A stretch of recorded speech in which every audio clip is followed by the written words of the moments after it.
So we're doing this again.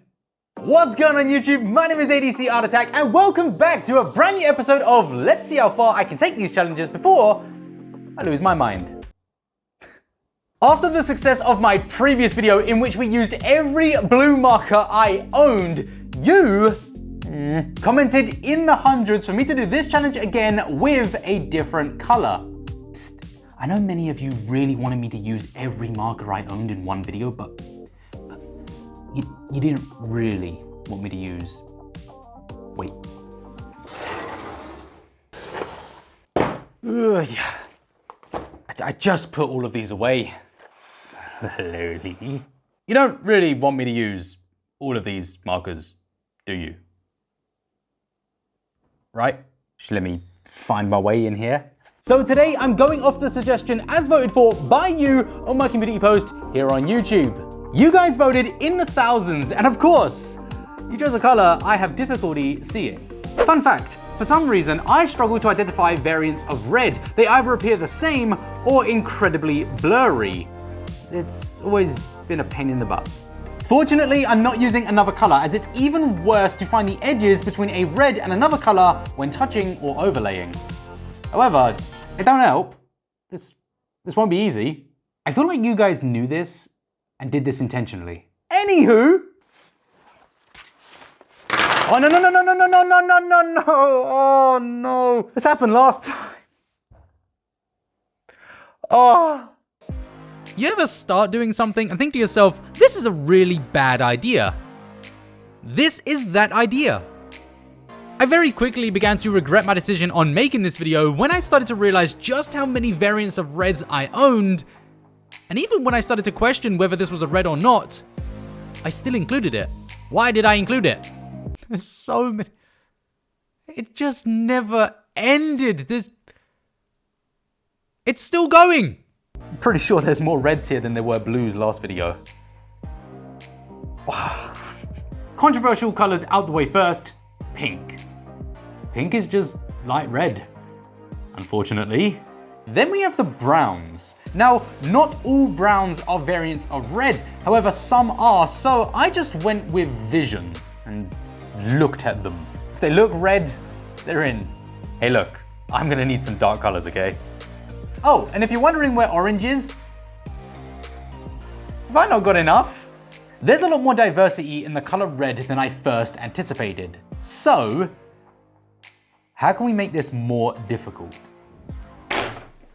Alright, so here we have a DC Super Friends coloring book. Packed full of... Oh. Okay. That's new. This coloring book is actually really cool. It features a whole bunch of characters from the DC universe in a really cool style. Now, I haven't used this book in any of my videos in the past because I wasn't sure if anyone would wow. Okay, what? Look at that. I wasn't sure if anyone would like this style of book, and now look at that. Wow. Okay, so I actually think I'm going to use this image. It's a really nice picture of Batman, and there's a lot of space to work with, a lot of open space, and not much going on, which is going to give me a little bit more freedom in what I do. Yeah. Let's do it. Alright, so, just as before, the system we had worked well, and I've carried it over here. All of the pens to one side. Now, last time I did this, I didn't put them in any groups, and it was chaotic. This time I'm gonna actually have some order here. So I began the process of putting the markers in an order, from what I could see, light to dark. I also went and made a row specifically for those colors that I just simply could not identify. These are the colors that I know are going to cause me huge problems at some point in this piece.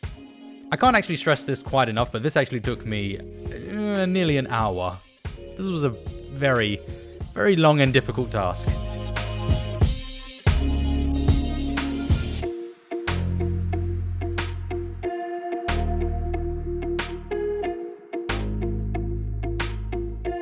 So, the first red to make its debut here today is whatever this color is. Look, I weren't joking. I can't tell the balance of this color spectrum. The darks and the lights I can distinguish, but the midtones and... I'm a little embarrassed. Anyway, this dark marker, thankfully, is part of the Graphite B marker collection, thus I have this fine nib variant, meaning I can take full advantage and draw out my extra details.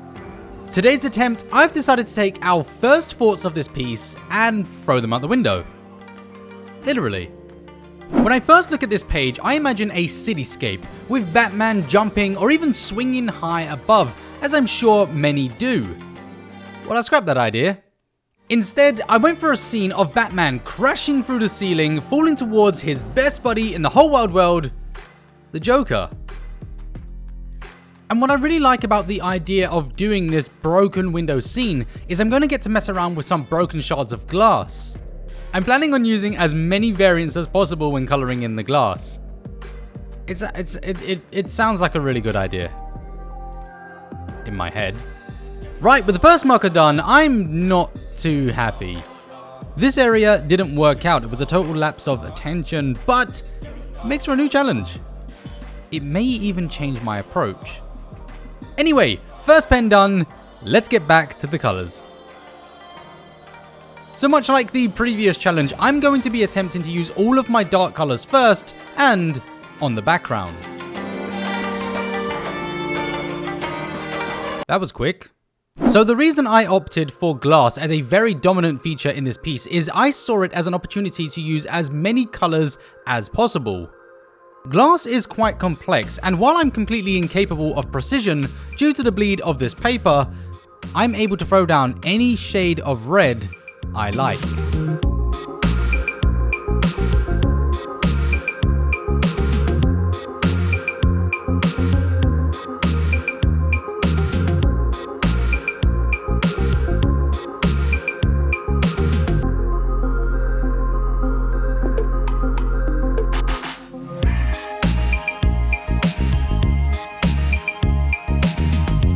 And with the background done, I've managed to get through, well, not many markers.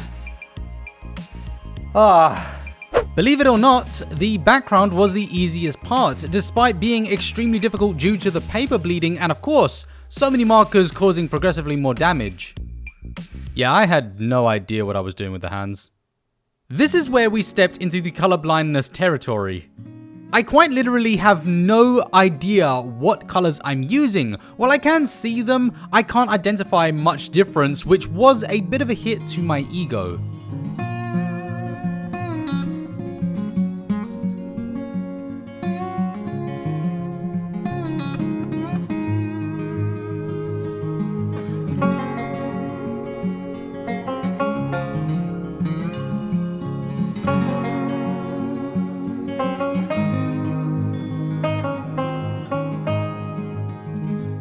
But now it's time for Batsy, the main attraction with Patsy.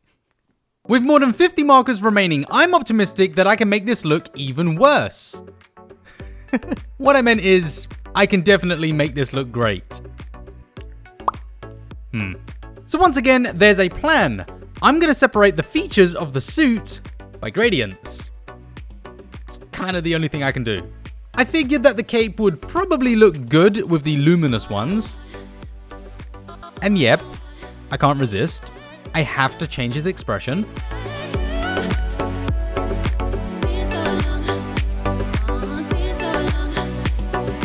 You know, this challenge, much like the previous, has been an absolute nightmare so far. Not only are the overwhelming number of markers scary, but my inability to distinguish them is progressively degrading my mind. However, adding those lines and dots is proving to be somewhat enjoyable. However, it's not really making the piece look any better. Bat nipples. Now I'll get destroyed if I do that. I actually have these washed out pinks in the form of blush, which I think might actually look good in the foreground. And really help to offset the entire piece from the background to the far. I don't even know what I'm talking about.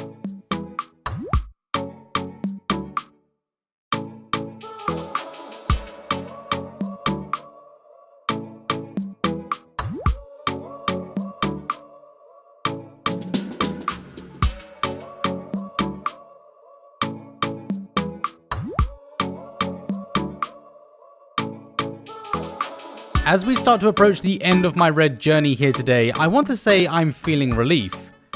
But the struggles I faced today really impacted my ego above all. Unable to accurately see what I'm using left me feeling vulnerable.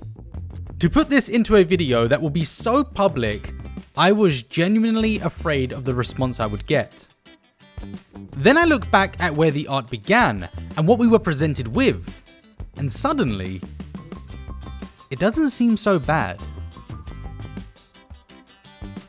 What do you think about the piece here today? Do you like it? I did face some very real challenges here today, particularly with sight. It's hard to draw when you can't see. But I think for what it is and what it represents, I think I did a pretty good job. The style change was forced by the mistakes that I had made throughout, but I'm not totally disappointed. It's all right. Until next time, take care. I look forward to seeing you all again in the next video. If you are new around here, consider subscribing, and please do leave a like on this video. It'd be much appreciated. I think it's time we got started on the next video.